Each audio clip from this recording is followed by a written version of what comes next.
Assalamualaikum warahmatullahi wabarakatuh. Pada kesempatan kali ini kami akan mempresentasikan terkait proyek UAS Internet of Things. Kami dari kelompok Greenhouse 1. Kami beranggotakan 4 orang. Yang pertama saya sendiri, Rati Friska, yang mendapatkan bagian otomatisasi pengairan. Lalu yang kedua ada Rizak Al-Hasbi yang mendapatkan peran sebagai pengautomatisasi nutrisi dan desain bersama Vincent Mulyadi. Vincent Mulyadi juga mendapatkan peran sebagai otomatisasi pencahayaan. Yang terakhir ada Syahrul Bagas dengan peran untuk pengaturan suhu dan kelembapan. Yang pertama tentang penjelasan proyek yang kami lakukan, proyek Greenhouse. Proyek pembuatan greenhouse berbasis IoT adalah langkah inovatif yang kami ambil untuk menggabungkan teknologi IoT dengan pertanian modern. Dalam proyek ini, greenhouse dilengkapi dengan sensor dan perangkat IoT yang terhubung secara nirkabel, yang memungkinkan pemantauan dan pengendalian lingkungan pertumbuhan tanaman secara otomatis dan dari jarak jauh. Dengan memanfaatkan data sensor yang diperoleh, petani dapat mengoptimalkan penggunaan sumber daya, mengatur kondisi pertumbuhan tanaman, dan meningkatkan produktivitas pertanian. Proyek ini bertujuan untuk menciptakan greenhouse yang efisien energi, meningkatkan hasil panen, mengurangi penggunaan pestisida, dan mendorong pertanian yang berkelanjutan. Baik, yang selanjutnya yaitu target luaran. Target luaran dari greenhouse kami yang pertama ada peningkatan produktivitas tanaman. Greenhouse yang menggunakan IoT dan otomatisasi dapat membantu meningkatkan produktivitas tanaman dengan memastikan kondisi optimal untuk pertumbuhan dan perkembangan tanaman. Suhu, cahaya, pengairan, dan nutrisi dapat dikendalikan secara otomatis berdasarkan kebutuhan khusus dari tanaman, sehingga dapat menciptakan lingkungan yang ideal untuk pertumbuhan tanaman yang sehat dan produktif. Target luaran yang kedua yaitu efisiensi penggunaan sumber daya. Dengan menggunakan sistem IoT yang terintegrasi, penggunaan sumber daya seperti air, energi, dan nutrisi dapat dioptimalkan. Misalnya penggunaan air yang dapat dikontrol berdasarkan kelembapan tanah sehingga mengurangi pemborosan air dan biaya yang terkait. Penggunaan energi juga dapat dioptimalkan dengan mengatur pencahayaan dan suhu secara efisien sehingga mengurangi konsumsi energi yang tidak perlu. Ya, selanjutnya yang ketiga, pengurangan kesalahan manusia. Maksud dari target luaran ini yaitu otomatisasi dalam pengaturan suhu, cahaya, pengairan, dan nutrisi dapat mengurangi ketergantungan pada intervensi manusia yang rentan terhadap kesalahan. Lalu yang keempat, peningkatan keuntungan dan hasil panen. Dengan memaksimalkan pertumbuhan tanaman, tentu dapat mengurangi kerugian yang disebabkan oleh kesalahan si petanam dan dapat menciptakan dengan peningkatan keuntungan hasil panen dapat menciptakan lingkungan yang optimal. Greenhouse yang menggunakan IoT dan otomatisasi dapat menghasilkan panen yang lebih baik dan meningkatkan keuntungan bagi petani dan pengelola. Oke, untuk selanjutnya yaitu penjelasan masing-masing anggota atas tugasnya. Yang pertama adalah saya sendiri, Ratih, terkait pengairan. Pada pengairan ini, saya memanfaatkan potensiometer sebagai pengganti dari sensor suhu, sensor kelembapan tanah, dikarenakan sensor tersebut belum ada pada WOPI. Lalu saya menggunakan LED sebagai pengganti pompa, dikarenakan pompa tersebut masih belum ada pada WOPI. Oke, pada program yang telah saya buat, saya memanfaatkan kelembapan tanah. Pada tanaman stroberi, idealnya adalah pada kelembapan antara 70% sampai 80%. Oke, pada program terdapat syarat di mana apabila kelembapan tanah kurang dari sama dengan 80 dan apabila kelembapan tanah kurang dari 70% dan pada saat itu pompa sedang tidak menyala, maka pompa akan dinyalakan. Lalu apabila kelembapan tanah telah mencapai 70% dan sebelumnya pompa tersebut menyala, maka pompa akan dimatikan. Lalu apabila ada kesalahan atau faktor luar yang menyebabkan tanah tersebut menjadi lembab, akan ada persyaratan di mana apabila kelembapan lebih dari 80% dan pada saat itu pompa menyala, maka akan dimatikan. Oke, seperti yang terlihat pada outputnya, pada saat itu kelembapan tanah pada 37%, maka LED-nya sebagai pompa akan menyala. Lalu pada saat kelembapan mencapai 71%, pompa akan dimatikan. Sekian penjelasan dari otomatisasi pengairan, akan dilanjutkan oleh bagian yang lain. Ya, selanjutnya yaitu saya sendiri sebagai pengontrol nutrisi. Di sini untuk komponen-komponen yang saya gunakan yang pertama yaitu ada sensor DHT yang saya gunakan khususnya pada sensor kelembapannya untuk eh, mengetahui tingkat kelembapan tanaman supaya dapat mengetahui waktu untuk memberikan pupuk pada tanaman. Yang kedua yaitu relay. Di sini fungsinya untuk mengalirkan listrik pada pompa pompa pupuk cair sehingga ketika kelembapan tanaman tersebut mencapai persentase angka tertentu, maka akan mengaktifkan relay untuk mengaruskan listrik. Ya, untuk rangkaian pada walkway, ya seperti yang tadi saya bilang, jadi di sini terdapat sensor DHT dan juga relay.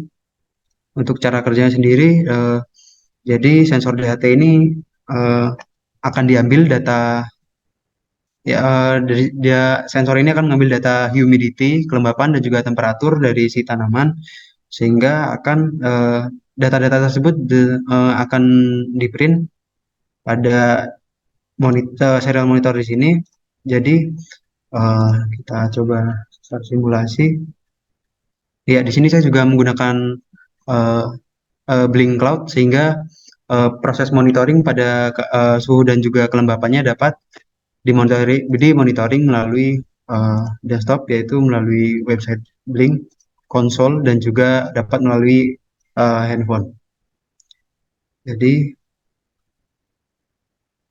ya untuk untuk sistem otomasi yang saya buat, jadi untuk controlling untuk pemupukan ini dibuat secara semi otomatis di mana sistem ini akan memiliki apa ya, tombol untuk mengaktifkan pompa dari si yang berisi pupuk cair tersebut. Sehingga jadi fungsi dari rangkaian ini sendiri hanya untuk mengetahui atau melakukan monitoring terhadap kelembapan si tanaman. Jadi di sini bisa dilihat terdapat temperatur dan juga humidity yang di print. Jadi ketika kita mengetahui bahwa tanaman sudah harus diberikan nutrisi, maka kita bisa melihat kondisi tersebut, cara tersebut melalui monitoring Blink Console. Ya, di sini juga dapat dilihat ketika humidity-nya saya turunkan.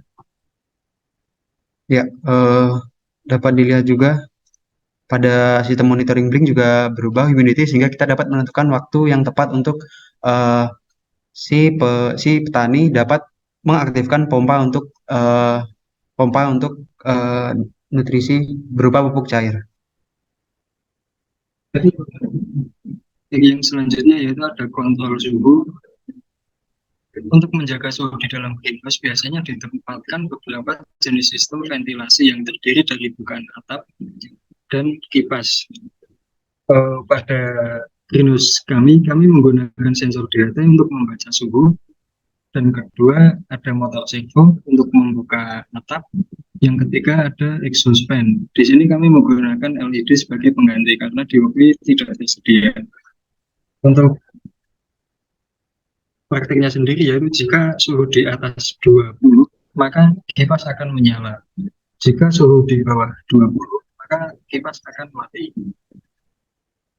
Di sini saya akan mendemokan. Di sini ada suhu di atas 20 atau 36,8 derajat Celcius.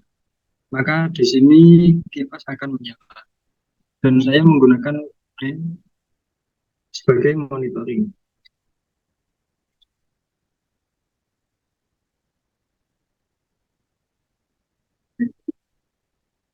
Jika suhu maka kipas akan mati. Mungkin dari saya seperti itu.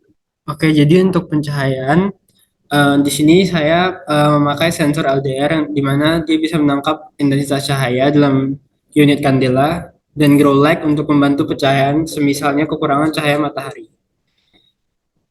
Jadi tumbuhan stroberi sendiri membutuhkan waktu pencahayaan yang cukup lama tergantung pada masa pertumbuhannya. Pada masa awal biasanya masih membutuhkan waktu pertumbuhan dari 10 sampai 14 jam dan pada saat masa pertengahan cuma membutuhkan sekitar 8 sampai 12 jam.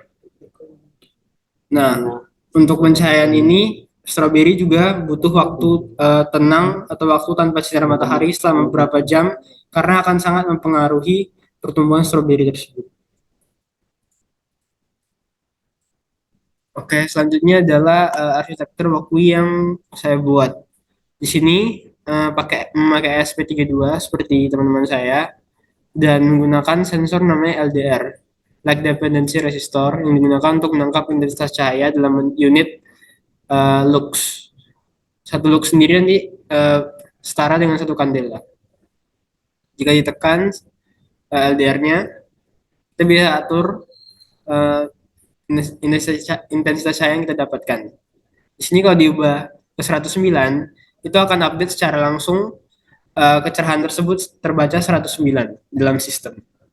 Jadi kita bisa mengetahui keadaan cahaya matahari di luar sedang berapa kecerahannya dan kita sesuaikan dengan kebutuhan dari tanaman stroberi itu sendiri.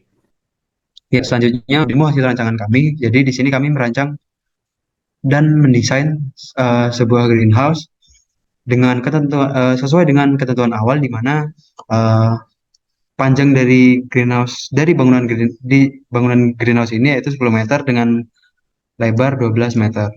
Jadi dan juga memenuhi kebutuhan pencahayaan, kebutuhan nutrisi, kebutuhan air dan juga kebutuhan suhu dan kelembapan. Ya, yang pertama yaitu untuk kebutuhan air. Jadi sesuai dengan rangkaian yang telah dibuat tadi, potensiometer tadi digunakan sebagai pengganti sensor kelembapan sehingga ketika tadi sesuai mencapai tingkat kelembapannya lebih dari 70, maka pompa akan mati dan jika uh, kurang dari 70, maka pompa-pompa ini yang di sini, dua pompa ini akan mengalirkan air untuk menyesuaikan kebutuhan air dari si tanaman stroberi. Ya, selanjutnya yaitu untuk dari monitoring kontrol nutrisi yaitu sesuai dengan rangkaian tadi terdapat DHT yang mendeteksi kelembapan dari si tanaman tersebut sehingga ketika mencapai nilai angka kelembapan tertentu maka dengan sistem yang semi otomatis si petani dapat mengaktifkan pompa setelah melakukan monitoring sehingga dapat memenuhi kebutuhan nutrisi dari si tanaman stroberi. Ya, untuk yang ketiga yaitu pada kebutuhan suhu dan kelembapan. Jadi sesuai dengan rangkaian tadi menggunakan sensor DHT, motor servo dan juga exhaust fan.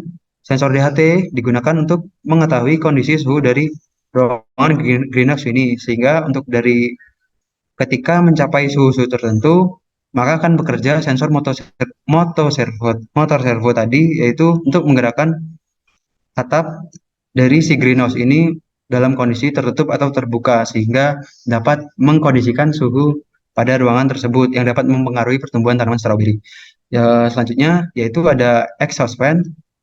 Di greenhouse ini terdapat dua exhaust fan. Fungsinya sebagai sensor di mana tadi mengambil data dari sensor DHT di mana ketika suhu ruangan mencapai 20 derajat Celcius, maka kipas ini akan menyala sehingga akan mengatur kondisi suhu pada ruangan greenhouse. Ya, Ya, yang terakhir yaitu untuk kebutuhan pencahayaan yaitu menggunakan sensor LDR dan juga grow light. Jadi penggunaan sensor ini akan diletakkan di dekat tanaman stroberi ini untuk mendeteksi kebutuhan pencahayaan dari tanaman stroberi sendiri.